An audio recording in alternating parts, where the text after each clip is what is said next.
Happy new year వచ్చేసింది జోరుగా, hearty welcome చెప్పేద్దామా హాయిగా.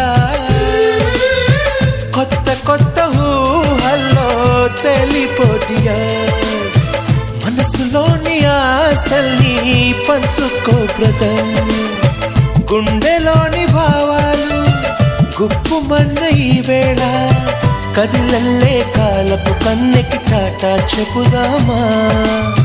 జనవరితో అడుగులు వేస్తూ ముందుకి పోదామా.